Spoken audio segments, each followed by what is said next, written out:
Good evening and welcome to the Broadcasting Lounge once again. We are at Mid-Ohio with Div 2 and the SimLab V8s ready for an exciting night of racing. Round 4 action coming to you live. I'm Shane, joined in the Broadcasting Lounge by Corey. How's it going, Corey?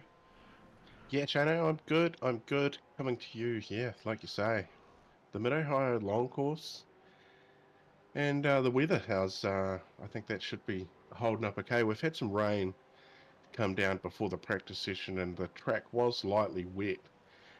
And I think now it is saying the track is dry. And I'm not sure if there's any chance of any rain to come down tonight. Yeah, so a bit of rain around, but looks like we're going to stay dry, so that's a positive, and yeah, very much looking forward to getting into it tonight. Plenty of action to come our way. This is a look at the conditions out there and the track that we're going racing on tonight. So Mid-Ohio Sports Car Course, twisty little circuit there, famous for IndyCar and IMSA racing. And we've got cloudy conditions out there at the moment with 82% humidity. So while the rain has stopped, still plenty of moisture in the air. Bit of a breeze sitting at 19 kilometres an hour that's just helped to dry that track off as well. Absolutely. And it is a tricky track too. It's got lots of ups and downs and a good little roller coaster section that always makes for a lot of fun. Uh, 13 turns, and especially getting around those last, like turn 11, turn 12, and turn 13, when you're in a battle too, is absolutely tough work. It's one of those tracks that you've got to get in a flow really early. Yeah, it is. It's a tricky final section of the track. I think Phil Carpenter has just coming into it now, so we can actually even jump on board and see him navigating that carousel and then having to hold it to the right to flick back to the left for the final corner there, and having to be super patient with the throttle. Somebody's burning up some tyres in pit lane there as Phil jumps into P2 in the warm-up, which is in its final minute now, so we are not far away from going racing. Yeah, I'm just having some difficulties. Hang on.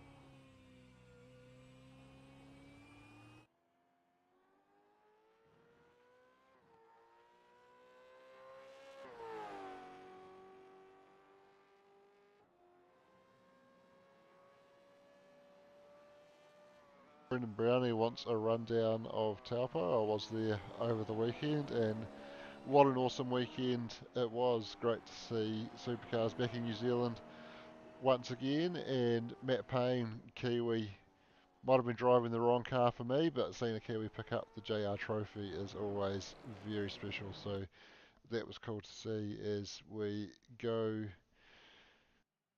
through the end of the warm-up and tick over into the gridding period of the race, and we can have a quick look at the grid there. Phil Carpenter going to be lining up on pole position alongside Shane Edgar, Dan Nolan and Matthew Gerard in behind, then Heath Mahone, Travis Brand, Jonathan Turner and Tim Volk. Then we run back to Steve Darren, Bill Kilgour, Kristen Jenkins, Cole Taylor, John Lee, Dan Turner, and looks like Tom McCall is going to be rounding out the grid. Maybe Wayne Hartnell, Leo Henning, and Simon Heddershire potentially coming off the back as well there.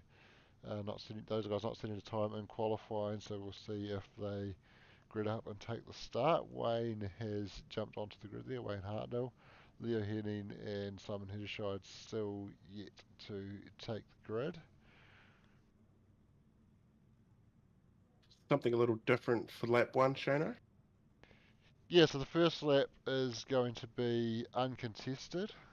I think we're going to see the cars running around on the pit limiter for the first lap, no overtaking, and then we'll get into a rolling start. And that's something we're doing just as a tribute to, I guess, a member of the extended Supercars NZ family.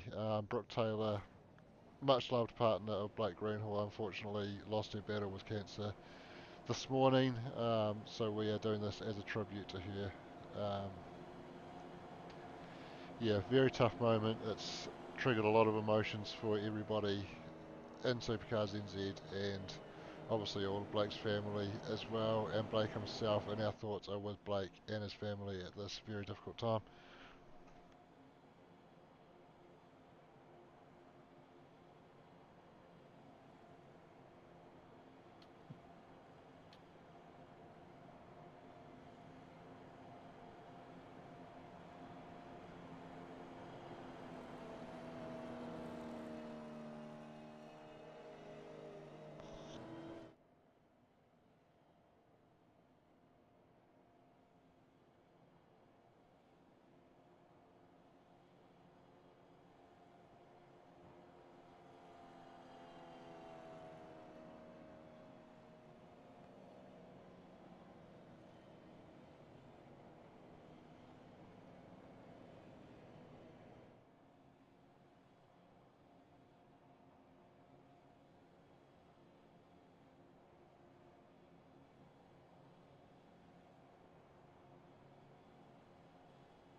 And they're away racing.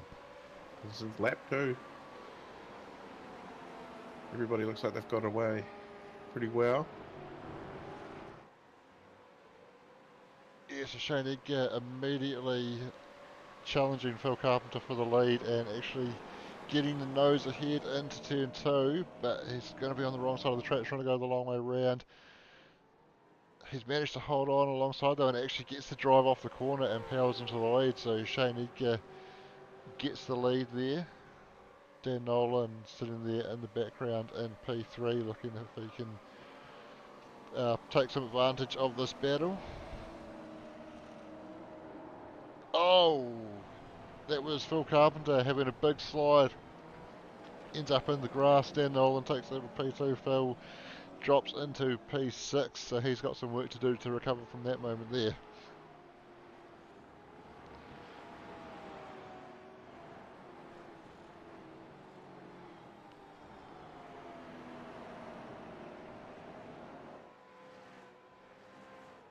New driver for Passion Sim Racing. Travis Brand just ahead of Phil Carpenter after Phil had that moment there. Sitting in P5 now for Travis.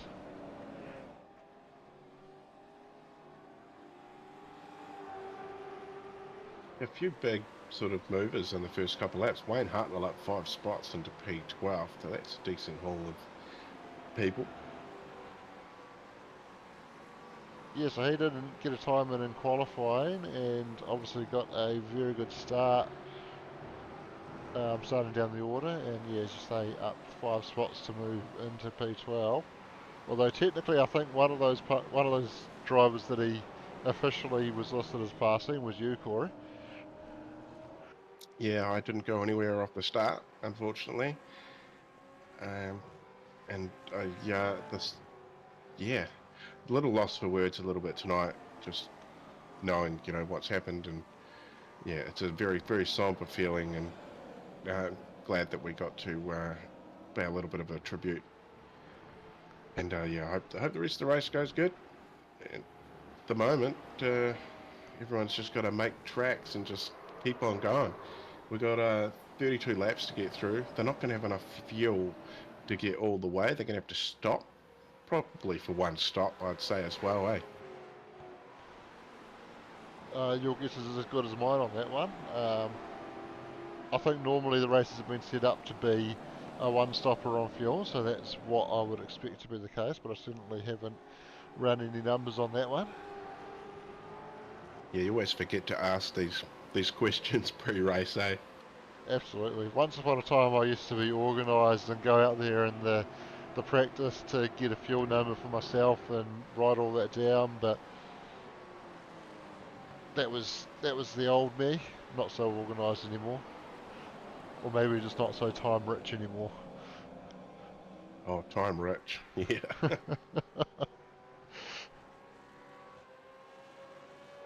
We all wish we were time rich. Yeah, that's for sure. It just, you don't know what's around the next corner, do you? So Cole Taylor further down the pack putting pressure on Wayne Hartnell for P12.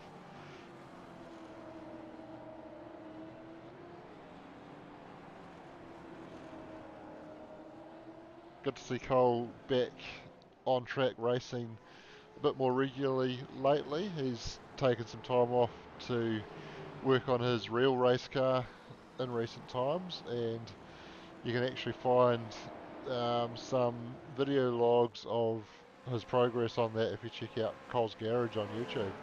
Cool little YouTube channel that he set up a couple of years ago, I think now, and has from time to time been putting in updates on the work he's doing on his race car. Yeah, part-time supercars driver, part-time YouTuber, as they say. Absolutely.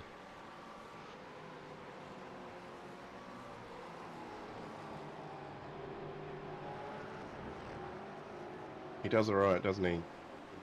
He's happy just running around and having some fun with his mates, which is what we're all about. Yeah, that's right. It's all about coming out here and having fun with mates, having a blast, having some yarns in Discord, and just blowing off steam from whatever's going on in your life. Yeah, it's great for your mental health. A little bit of good pass there, Cole, getting himself around Wayne Hartnell. So Cole's back where he started now, P12.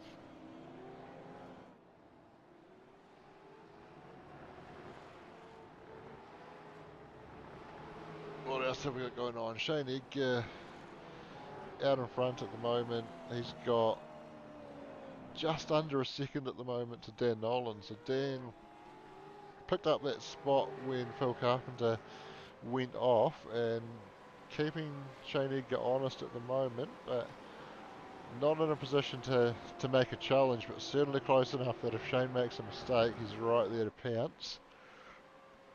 Yeah, Dan Nolan, current championship leader too, sitting on 275 points. Heath Mahone is in second on 217. Tim Volk, weekly sponsor, not here today, on 216. Shane Edgar is sitting in fourth, 73 points back from Dan. I believe you said Tim Volk not here today. Oh, is he is here? Sorry, I'm not actually looking at the stream. I've got the points in front of me. He very much is here today. Come from. He very much is here today, running in P8 where he started, doing a fine job at the moment, and yeah, weekly sponsor Volk Auto Electrical. So if you've got any auto electrical issues, get in touch with Tim and he'll be able to get you sorted out. Yeah, Volk Electrical is a family-run business which was started in 2021. He's a long, interesting career in the industry already, so he's gone out on his own and does a lot of work on classic cars, hot rods, race cars, and yeah, so specialises in auto electrical engineering, and they're based in Helensville in Auckland. And yeah, there's a Facebook link and a Google link there, I think, on the Supercars NZ community page. Yeah, and 2021, just want to say, what a bold time to go out on your own and start a business. Right in the middle of COVID, and he's taken a risk, and it's obviously paid off. The business is going well for him. Well, it's obviously still running 4 years later, so must be doing all right, and he's got enough cash to be able to put into a weekly sponsorship for Supercars NZ. So thank you, Tim, for your support there, and credit to you for taking that risk and obviously doing all right out of it. Yeah, and that weekly sponsor money, $50, is going to be going towards the Harbour Hospice as well, which the link is in the description. As said earlier, we had a lap of solidarity, uncontested lap for everybody. Brooke Taylor, partner of Blake Greenhall, long-time Supercars NZ member, has gone across the Rainbow Bridge today, and our thoughts with Blake and all his family at this time. But if you can make a donation through to the Harbour Hospice, yeah, there's a link in the description. $50 from Supercars NZ and the weekly sponsor money, so $100 is going through to there. I believe Wayne will be doing that at some stage tonight. But yeah, absolutely, got to get behind your mates and make, you don't ever know what's happening.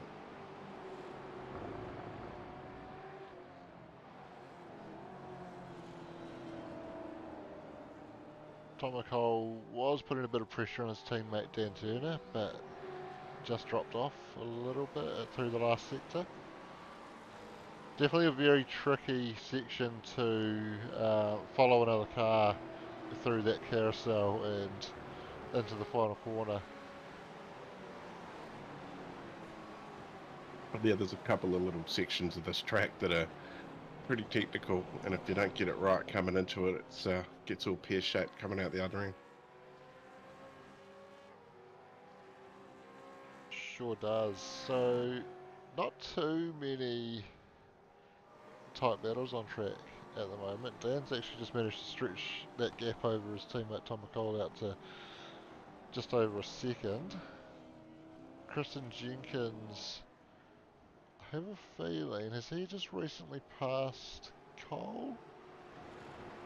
Yeah, looks like Bill's had an issue, as well as Steve. They've both dropped down a few spots.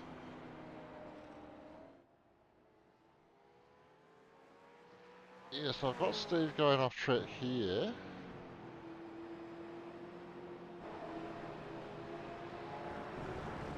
Oh, so he's run wide, gone off. Heavy contact with the Armco there. And then looks like not too long after that, that Bill might have had an issue as well. Oh, just trying to hang on the outside of the sweeper there alongside Cole Taylor and just losing it. So the way the data came up, it looked like it might have been related, maybe a connected incident between Steve and Bill there, but separate things there, just relatively close together in terms of time. Yeah, the Team Jigsaw garages will be pretty happy just having to fix one instead of two cars. Yeah, Bill was fortunate enough to spin off into a part of the track where there was a long way before there was anything to hit and managed to keep it off anything solid. Steve, not so lucky, did make pretty heavy contact with the Armco on the left hand side there, just out of turn one. See, Matthew Gerard in the background there, did you see that? He was right out sideways. Yeah, and he's been putting down some good laps. His last one was a 26.5, about a tenth and a half quicker than Dan Nolan, so he's been closing down that gap. And Dan, while he was challenging Shane, well, certainly staying close to Shane Edgar a few laps ago, he's just dropped off and coming under pressure from Matt Gerard now. So Dan will be looking to keep his head down and put some good laps in and see if he can hold off the challenge from Matthew before he starts thinking about getting into the pits, which might not be too far away. Lap 10 out of 32, so only about 6 laps or so away from the halfway mark. Yeah, it doesn't take long. You know, round four's almost halfway done. Absolutely. Which means we're not actually that far away from being a third of the way through our season already. How scary is that?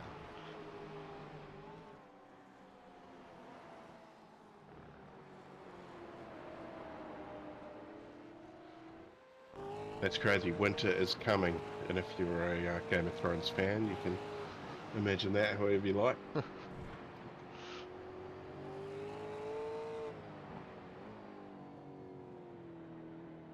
Winter sure is coming, and definitely felt like it at night in Taupo over the weekend. Man, it was cold there in the night and in the mornings.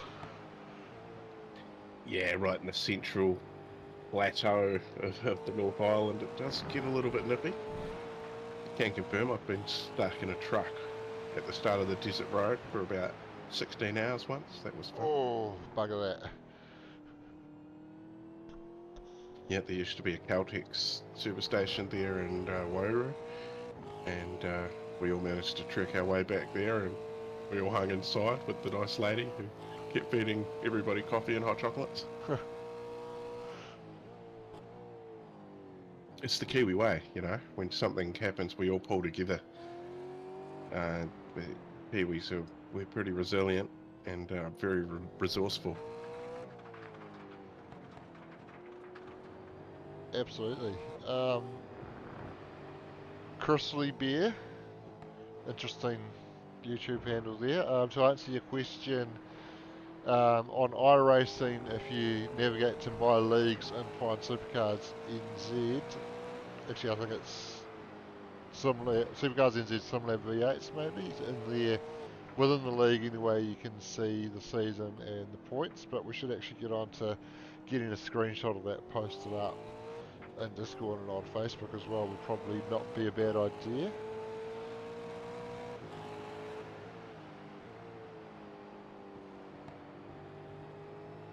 Riding on the roof of Matt Gerard at the moment, hunting down Dan Nolan for P2 at the moment.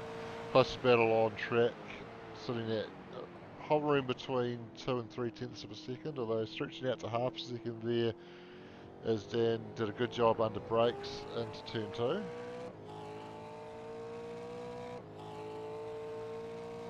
Yeah, lap times are top sort of few guys there, all pretty close together. 126.8, 9, 7, 3, 6. So their top five all tracking pretty similar pace at the moment.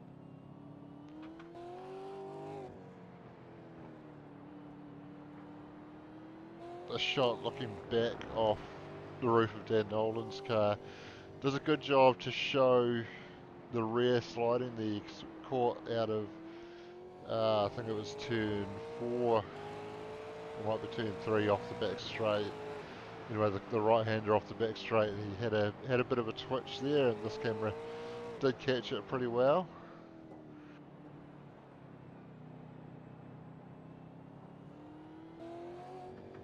And a good shot of Matthew Gerard in that orange car behind, hunting them down, looking for a way past.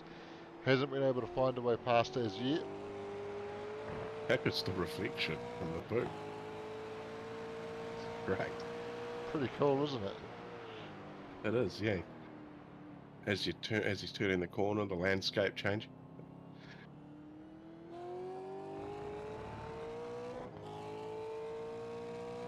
Grizzly Bear is a Dan supporter. Which one? Dan Turner or Dan Nolan? We're double Danning here.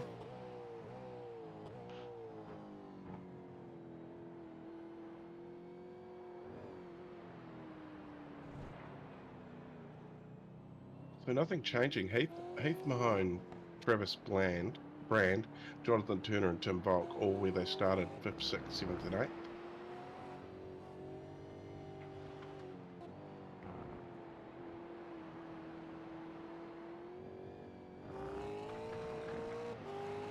Looks like Cole Taylor's slipped down a position too. He's lost a position to Wayne Hartnell.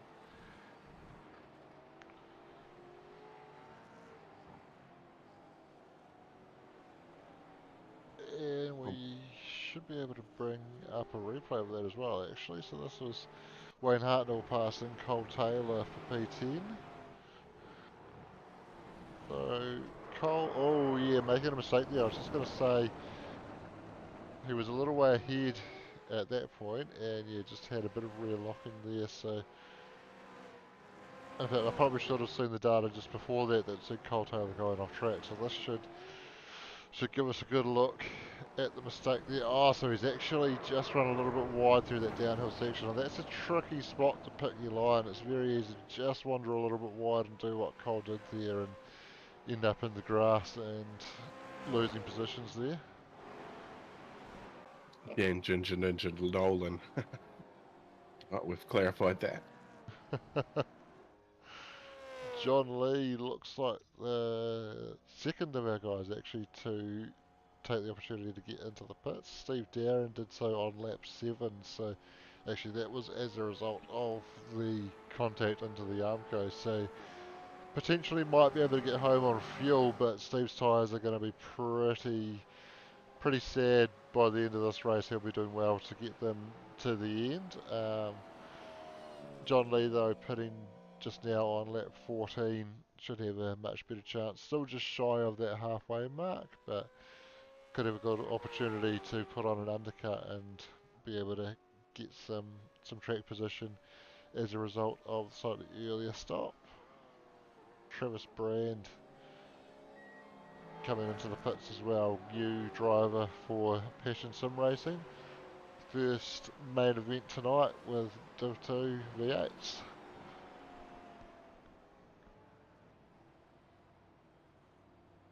Yeah, Div 2 boys putting on a show as they do. The next one in might be the word in the Passion Sim Racing Discord. Get in and get that fuel now for the new fellas coming in. So Dan's just been able to stretch out a little bit of a margin over Matt Gerard here. Still not entirely comfortable by any means, but has managed to take a little bit of the pressure off. Might be thinking potentially he's been saving some tyres and now he's thinking it's the time to use up what he's got. Thinking about coming into the pit soon.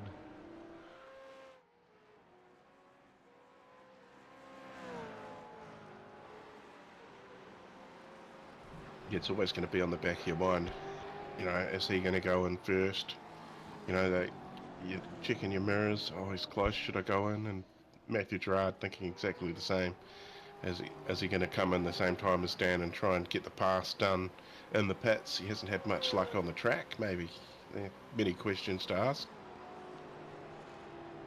Orange Dan getting chased down by the orange car.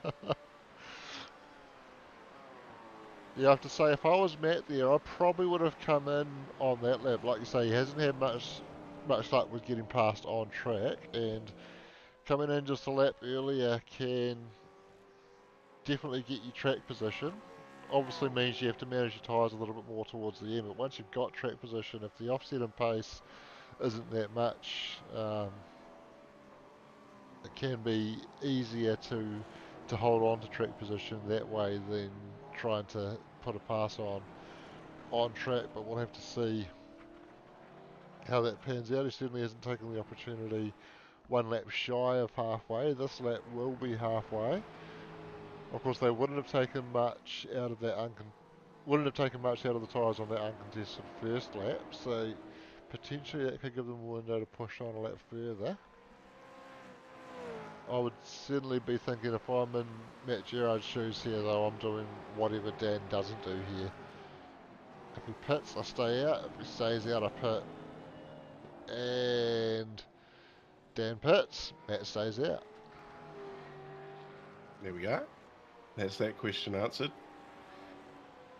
It takes the undercut out of it because Dan's in front. Can to be an overcut though. He's got that clear air. His tyres are up to temp.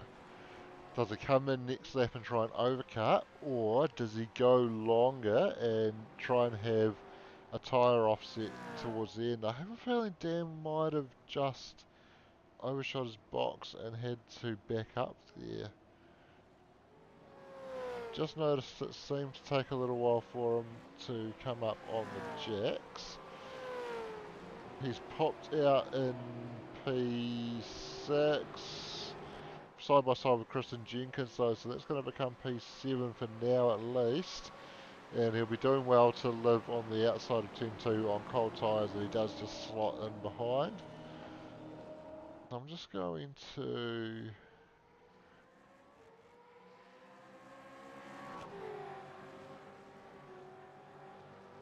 going to come back to this, Dan Nolan coming into his pit box. I'll just see...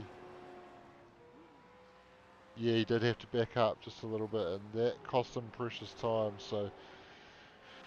Of course, Matt probably won't be aware of that, but if he does take the opportunity to get in, and he hasn't taken the opportunity to get in, he's pushed on another lap, so I think he's going to go long and try and find a tyre offset, but had he known that Dan had made that mistake there, it could have been an opportunity for him to get in, have a clean pit stop and get that position, but he's going to push on a bit longer and try and see if he can have some fresher tyres to challenge Dan late in the race.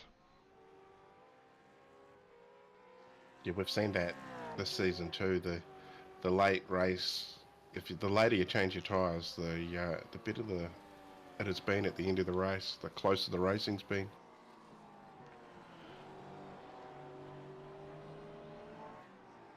Yeah, that's right. It's almost the Shane Van Gisbergen strategy that he put to great use in his... Oh!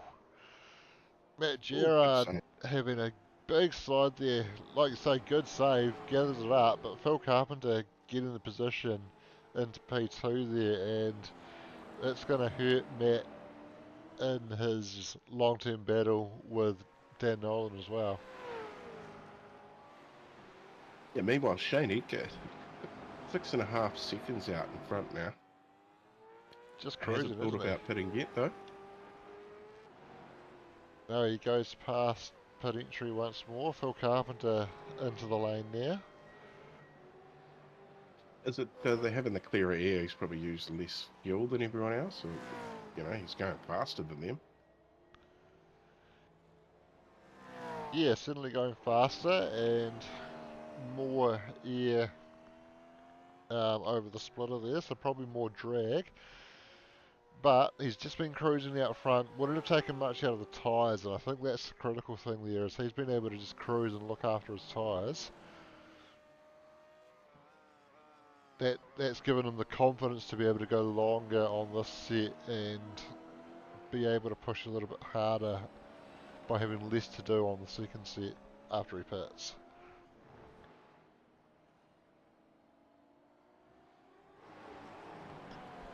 Phil Carpenter's emerged out of the pits just in front of Dan Nolan, so Phil able to get quite a considerable overcut because he was, I think, still a couple of seconds behind that Dan Nolan and Matthew Gerard battle.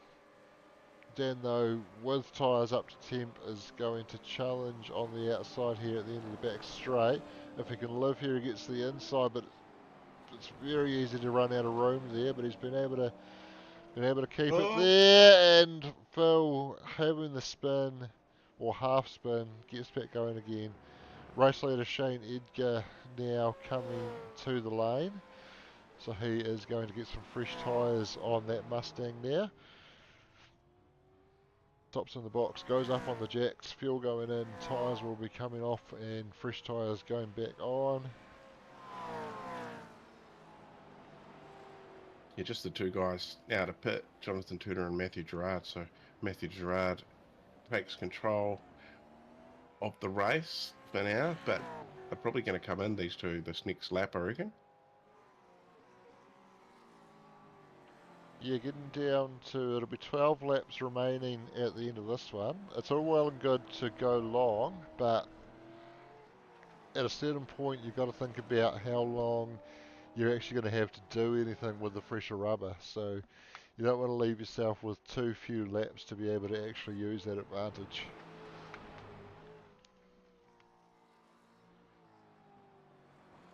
Yeah, it doesn't take much for an advantage to dwindle away these days.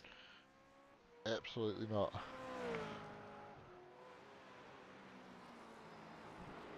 So it looks like the Team West boys are lighting up the biggest movers category again.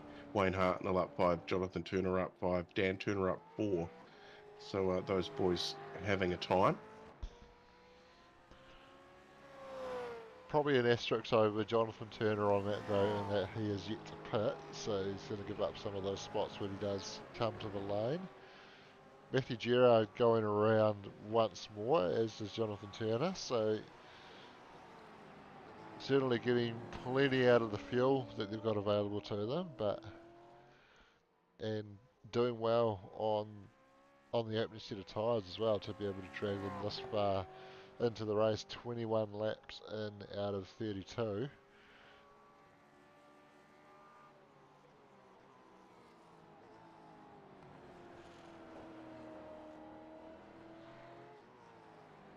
But like I say, sooner or later, you've got to come to the lane to actually be able to make use of the tyre advantage. If you stay out too long, that gap becomes too big, the number of laps remaining becomes too few, and you can't actually use the advantage that you've got with fresher rubber there. So I don't know how much longer Matt's going to stay out. Maybe he's just going to run to the end of the fuel load. We'll have to wait and see. I don't actually know where the end of the fuel load will be either. So he comes in now though, lap 21, and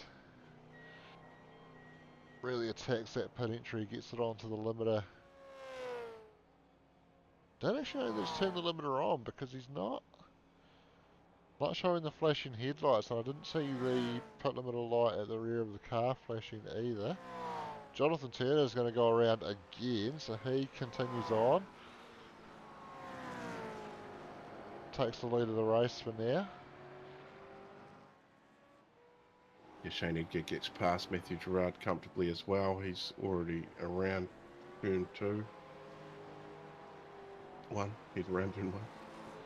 And it looks like Matt Gerard's going to get out clear of Dan as well. The overcut gets the job done. It does, so fresh air and the mistake in the pits from Dan Nolan overshooting his box was enough for Matt to get the position there, despite that big slide that we saw him have around the back of the circuit there. He's still been able to come out with a 1.3 second margin over Dan Nolan and fresher tyres. So all that talk I said about having to get in and make use of the fresher rubber, well, you can ignore that because he's already got the position, and now he can use that fresher rubber to pull a gap on Dan. Of course, that's the way it goes in theory. Might not necessarily go that way in reality. Yeah, well, those new tyres have done wonders for Shane Edgar. His last lap, fastest lap of the race, a 1:25.58.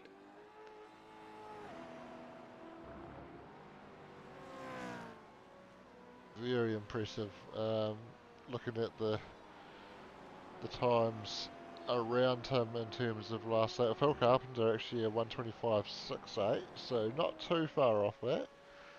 But a 1:26 this time around, so yeah, certainly that 25.5, very impressive time, and has managed to do a 25.9 on the following lap as well, so relatively consistent pace. Jonathan Turner though, still yet to take that stop.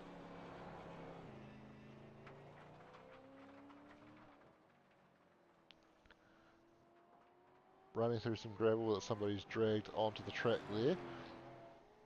Spreading it out a bit more.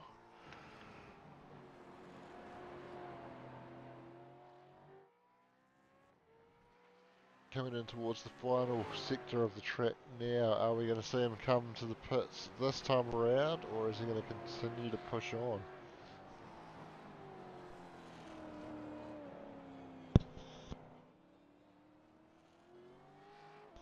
He goes another lap, so Jonathan Turner very much able to make those tyres last, but Shane Edgar not too far behind now, so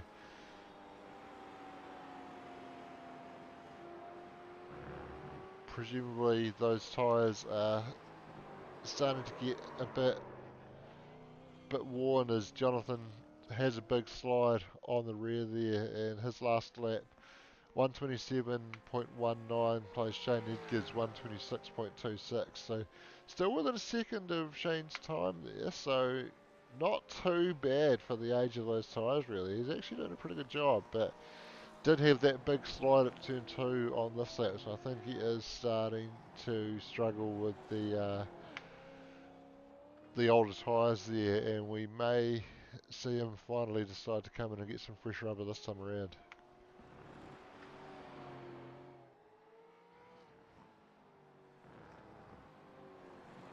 Yeah, they can get awkward real quick with bad rubber. And a g'day, Nico. I see him in there. Sup, team?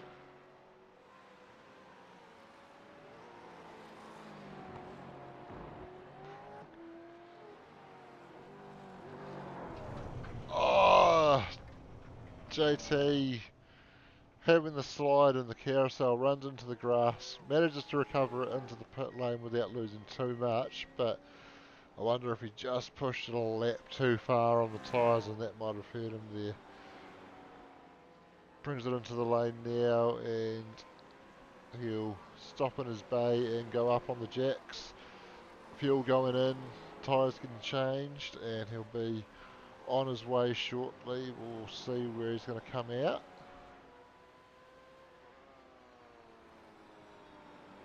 He's getting underway now. He's sitting in P8. Looks like a decent gap back to John Lee in P9 there. So I think Jonathan Turner should be emerging in P8.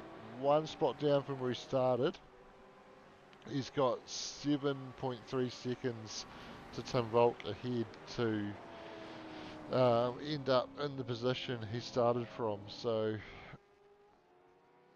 that would probably be his target to call the strategy a success, and it's, I mean, he's got a tyre offset of 9 laps over Tim, but it's a big gap to make up. We'll keep an eye on what the pace difference is and whether he can close that in.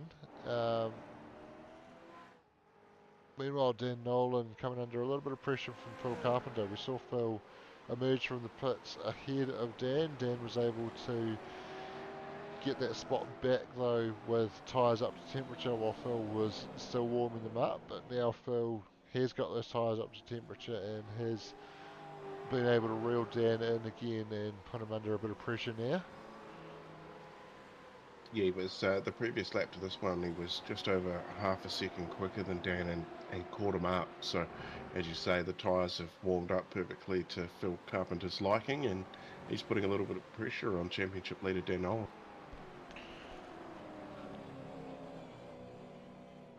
Yeah, and Dan will be keen to hold on to a podium here, but at the same time, I believe he's where he is in the championship out front because he's been achieving consistent results near the top. So what he won't want is to end up in a battle that results in him getting turned around or off the track or with damage that results in him dropping down the order. So I think we'll see him do what he can to hold Phil off, but if it gets to a point where it's looking like it might be getting a bit risky, he will probably give it up and just consolidate with a very solid P4 here.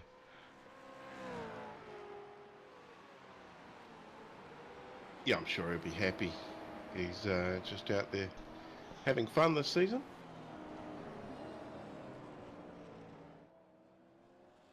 Yeah, he's stepped down from Div 1 because he felt he wasn't enjoying himself in Div 1. getting involved in some very intense battles. Certainly some guys in Div 1 that raced very hard, and I think he found himself caught up in a few too many incidents. Wasn't really enjoying himself where he was running further down in the pack, and decided to drop back to Div 2 because he just wanted to get back to enjoying his racing, and he's certainly doing that this season.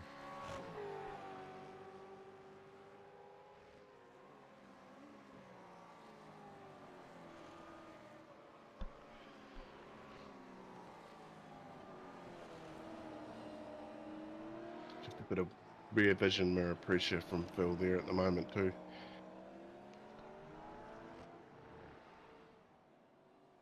So far though, Dan has taken it all in and just keeping his head down, which is all we can do in this situation.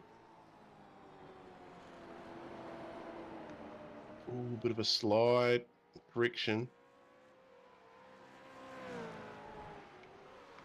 I think Bill did the same thing there too, didn't he? Yeah, I was actually looking at my cameras on the right hand side, so I wasn't looking at the feed there, so I couldn't tell you, but I'll take your word for it. Yeah, both of them pushing pretty hard.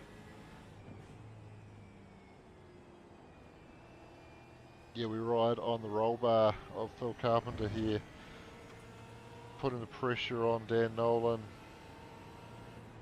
early on lap 28 out of 32, so not too long to go. It'll be 4 left at the end of this one. Out onto the back straight, he'll look to pick up a bit of a draft, but Dan got a nice exit and he's been able to pull the gap out to 0.4 of a second. Phil does pick up a bit of a draft towards the end of it, but that exit that Dan got meant that he had enough of a gap that Phil couldn't really challenge into the braking zone. So Dan doing a good job of making sure he gets off the corners that he needs to get off well.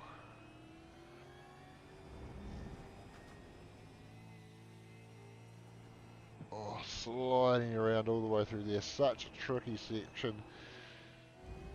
A section that you want to be able to take flat out through that little left and right, but the elevation change and the fact that these cars are under-tired and overpowered means you just have to lift off that throttle or you got to go around. Phil getting very close under that rear wing. There was a wee There's touch. carousel there. A wee nudge there. Yeah, a little bit of contact and just enough to let him know he's there. Morse code on the bumper, but not enough to unsettle him. So good hard racing there. Phil has a bit of a look into turn 2, but probably not really close enough to challenge. I think just wanted to get out of the slipstream and show his nose in the mirror and see if he can force Dan into a bit of a mistake there, putting the pressure on. But Dan doing a good job at the moment coping with the pressure.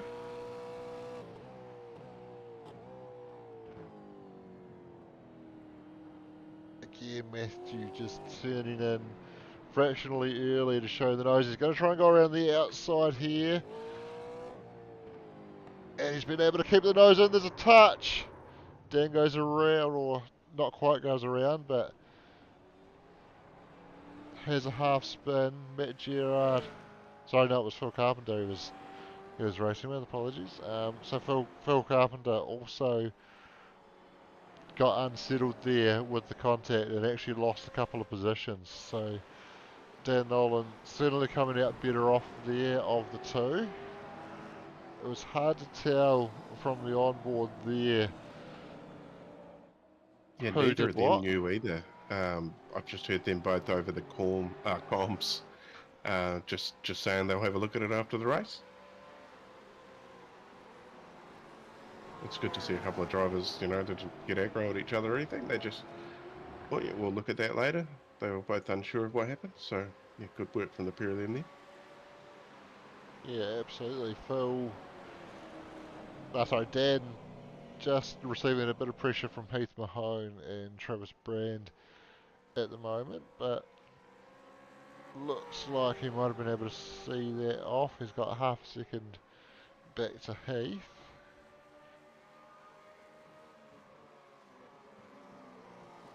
just wanting to see if this could potentially turn into anything, but he's got it to a piece of the track now where it's going to be a bit harder for those guys to try and mount a move, so we can have a look back at this incident now. So Phil had tried to go around the outside. He came from a long way back into that one, didn't he? I just think Dan wasn't expecting them to come charging down the inside there, and turned into the corner, and it was too late for Phil to get out of that there. So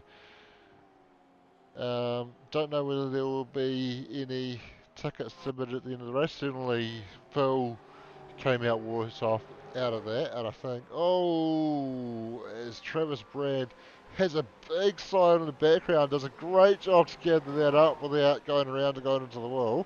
Has lost position to Phil Carpenter, but that was a great save. He was completely sideways, completely locked up on the brakes to get it gathered up again, and man, I don't know how he kept that off the wall and kept it pointed in the right direction. Yeah, good job. He was heading to that wall pretty quickly and got out of it. Yeah, absolutely. And the point I was getting to there was, I think Dan, considering he's still in that podium position, I think he'll be happy to let that one go. Um, I don't think he will submit a ticket for it, and yeah, I think Phil was, let's say, a little bit more responsible than Dan for that contact, but it was good hard racing. He had a crack, and it just didn't quite pan out. But yeah, I don't think we'll see any tickets submitted for that one. Um, Ultimately, it's probably panned out where the guy who was more innocent has not really been hurt too much in terms of position. So I think it'll be all play Ooh, on. final lap already. We are on the final lap. Shane Edgar into turn two, and he's just been cruising out front. Yeah, he got that lead pretty early, and yeah, well worth it. So he's halfway through his final lap, and a bit of a flash for the boys. Go KRF there, BJ in the comments.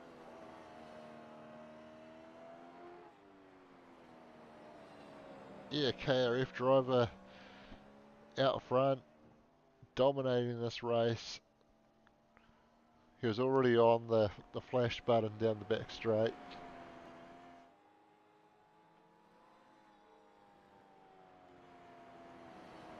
Yeah, it's always good to get your first victory in the league too.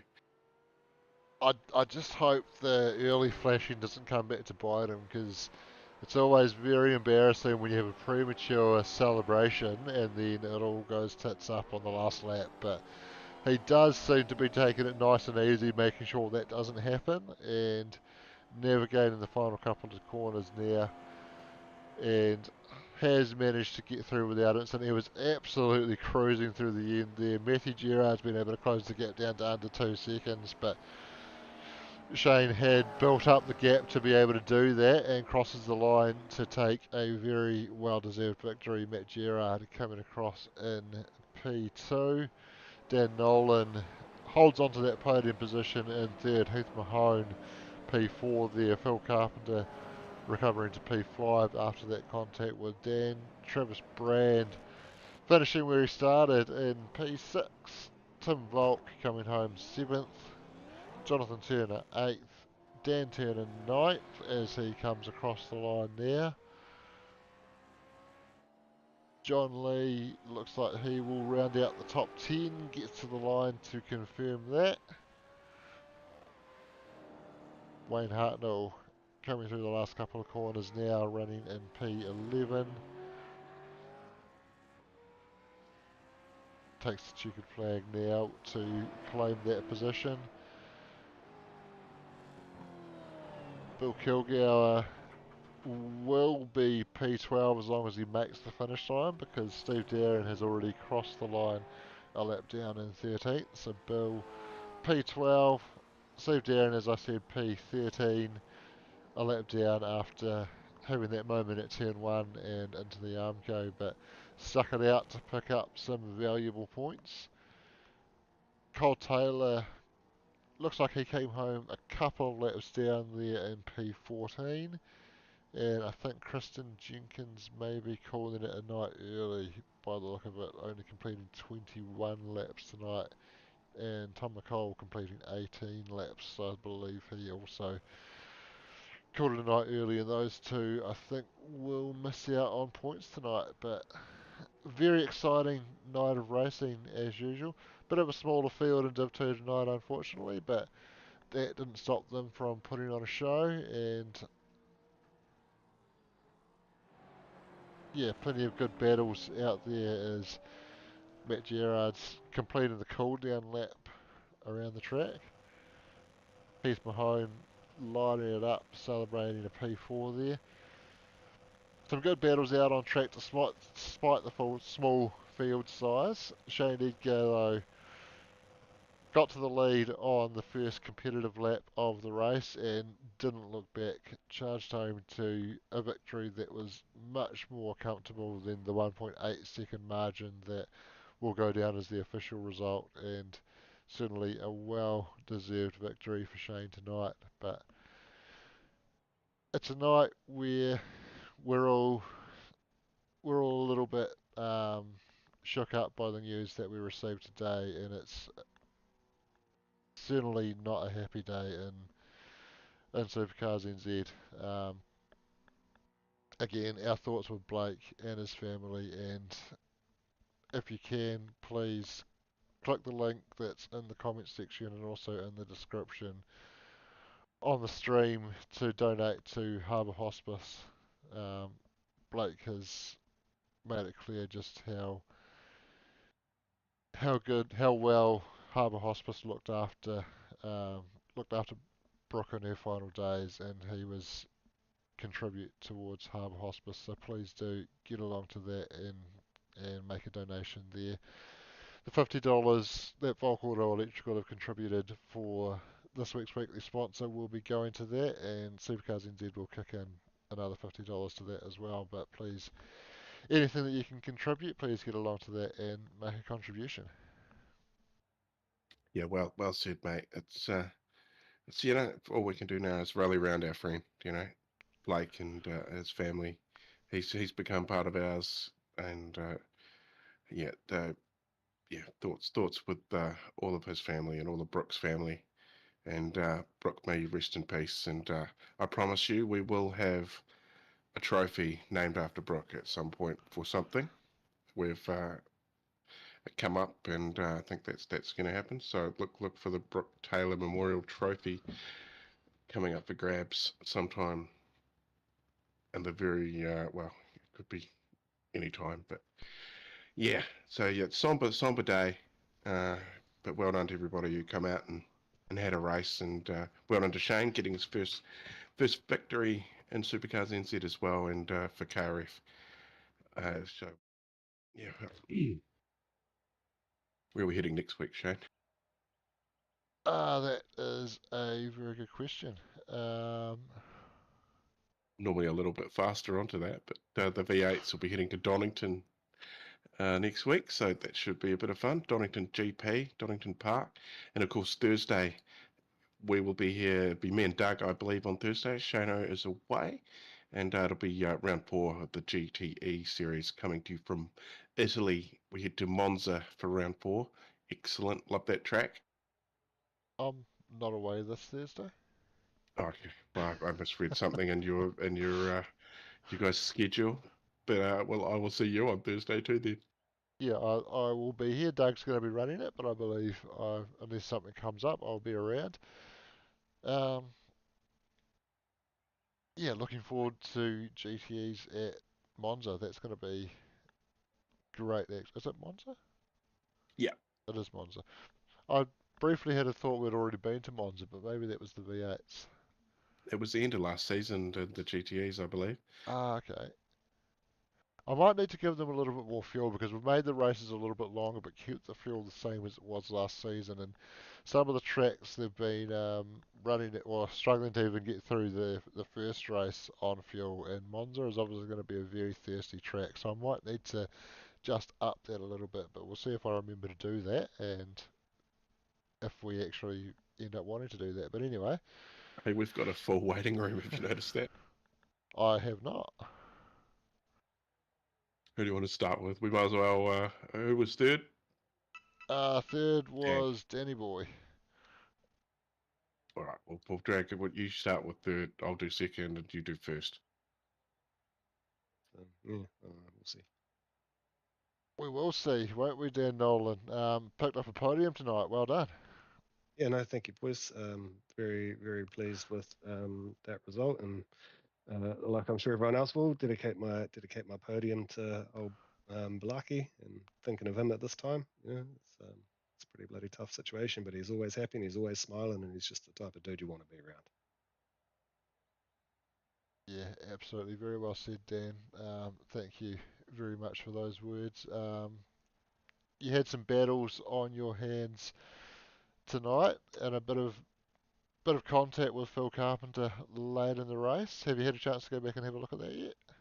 Yeah, we were both just having a bit of a chat about that one in the waiting room there, and I think that we both kind of agreed it's probably a racing incident. Little bit on both of us. I was aiming for the traditional racing line, and he was deep on brakes and possibly a little bit of understeer, but at the end of the day, that's racing, and take it on the chin, apologise to each other, and get on with it. Yeah, fair call. Ultimately, you held on to the podium spot off there anyway, which is where you were running beforehand. So I guess didn't hit you too much in terms of position, did it? No, not at all. And full credit to Shane and Matt. They ran a bloody good race, and hard to keep up with. I had a bit of a mirror in my pit stop, which put me behind Matty coming out of the pits there, and yeah, that was pretty much it. It was just try and hold the position as best I could after that point. You certainly did a good job dealing with pressure for a good part of that race and managing to hold on to the podium. So well done. And I thank you, man. Appreciate it.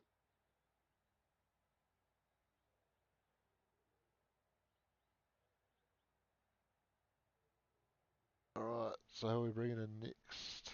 Matt Gerard, is it? Yeah.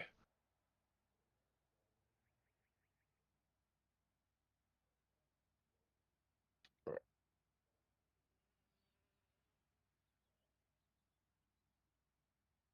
I think we both did that at the same time. Matthew Gerard, P2, Div 2, round 4 goes to you, my friend. How was that for you? Yeah, not a bad race, I guess. That I was just saying to the boys, that last section of track is just really technical. The way it's just so undulated, I think is the right word. Up and down, and so you come up over a brow, and if you put the gas on too hard, it just wants to step out on you. So you got to just be real gentle with your throttle, bring it on nicely, and even short shift if you have to. And I've just felt like I struggled a little bit with it, like I was always on edge going through that area. But other than that, no, it was an enjoyable race. Yeah, you were behind Dan Nolan there for quite a period and come through the pit stop, come out in front, and never look back. Yeah, I was surprised that I came out in front of him. I could only assume that he'd had a mistake along the way somewhere. And before going in, I knew I needed to try and make a good pit stop so I could try and get out or at least get closer to him. But our pace seemed to be quite on par for the majority of it. Like I was quite happy sitting behind him. I'd drop off from him. He would pull away from me or whatever, and I'd gain it back again through one section, and it was sort of tit for tat the whole way. Well done, mate. P2, and anybody you want to shout out? Yeah. I better put a shout out to my partner once again for looking after the girls. She's actually just walked into the room. That's why I'm saying it. And also Header Race YouTube channel, Barber Republic in Sydney, and Velocity Sim Lab, my team and all the boys that I race with. And lastly, Haikoki Power Tools Australia, our main sponsor for the team. And of course, you guys as well. Awesome. Thanks, Matty, and we'll see you out there again next week, mate. Yeah, 100%. Cheers, boys. You got the last one. I'll drag him in, and Right. you take it away, Shane. Shane on Shane. Shane Edgar picking up the win tonight. First win in Supercars NZ. How does that feel? Feels like a monkey off the back. Like I've got it done. Don't have to prove myself so much anymore. I've got it done, so I can relax a little bit and just sort of carry on with the rest of the season and sort of hopefully finish top 3 at the end of the season. That'd be awesome for the KRF crew. Yeah, absolutely. You made pretty quick work of picking off Phil Carpenter for the top spot there once we did go racing, and then you never really looked back. Was it your strategy to just get that lead early and crack on? I didn't think I'd get it that early. I think he just had a wee wobble out of that first left-hander, and I just got a good run on him. And I'm pretty confident on the brakes, the way I've set them up now. I can really get a good feel for them. And a lot of the guys were going third gear on that corner, the big sweeper, or the big hairpin. And then I'm down to second gear, so I can get it a bit later on the brakes and get it pulled up and get the power on a bit quicker and faster out of that corner. And I just stayed on the outside, and that was yeah, that was me for the rest of the race. I thought they might have been sticking with me a bit longer, but I thought if I kept it clean, kept it same lap times over and over, I should be right. And hopefully they could just make the mistakes and fall back a bit, which is what happened. So I'm pretty happy with that. Yeah, very Well good. done, mate. I have to say, I'm pretty happy to see a KRF car take a win in Supercars NZ. It's been a minute. I think BJ might have been the last one that might have won a race. And Oh yeah. yeah, so it's I been gelled a well with while. this track, so the more I raced it, the more I liked it. I didn't like it at the start, but the more I raced it, the more I liked it. So, Well done, mate. Anybody you want to shout out? just probably what's old mate's Mrs. name that passed on? Brooke Taylor was her I just name. want to Yeah, dedicate that one to her and her family, and hope they get through it all right. And I'll be making a donation to hospice for them. awesome. Thanks, Shane. And yeah, Blake is he's one of a long time member of Supercars NZ. He's been there almost from the inception. And yeah, he's one of those guys that'll walk into the room and he's got a smile. He's chipper, generally always pretty happy. And yeah, we're just gonna make sure all his mates are here for him. That's what Yeah, I'm not what we're up to. familiar with them because I've only just started, but yeah, that's shit to anyone that happens to. So I hope he gets through it all right. No, well done, mate, on getting that maiden victory. And yep, we'll see you out there again next week, mate. Right, thanks, guys.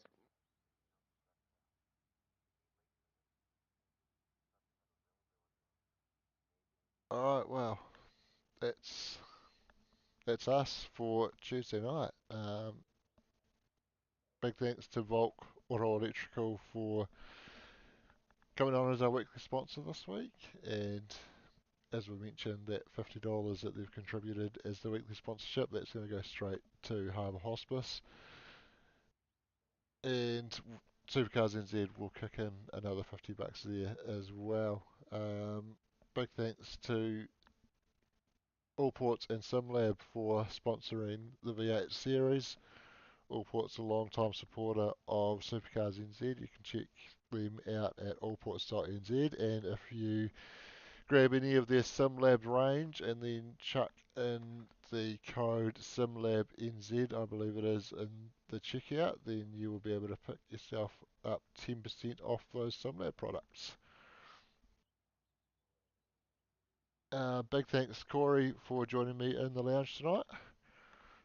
Hey, always a pleasure, Shano. And yeah, I love the V8s foremost. That's my favourite day of the week. And it wasn't as cool as being able to go and watch Bathurst last week, but definitely a great show at Mid Ohio. And we're off to England next week for Donington, so I'll be there for sure. Yeah, Donington will be a fun track to watch them at as well. Another very undulating track and should put on some good action. So I'm very much looking forward to that. Final thought again, once again, our thoughts are all with Blake and all his family and all of Brooks' family in what is a very difficult time for them, and we hope they get through it all right. And obviously, we understand that Blake might need a bit of time off, but we very much look forward to seeing him back and getting in amongst the racing, and hope we can all, or we definitely will all put an arm around him and support him in getting through it in what is a very tough time. And as mentioned, if you can, please click the link in the comments section or in the description to make a donation to Harbour Hospice. Thanks everyone for joining us tonight. We will see you all next time.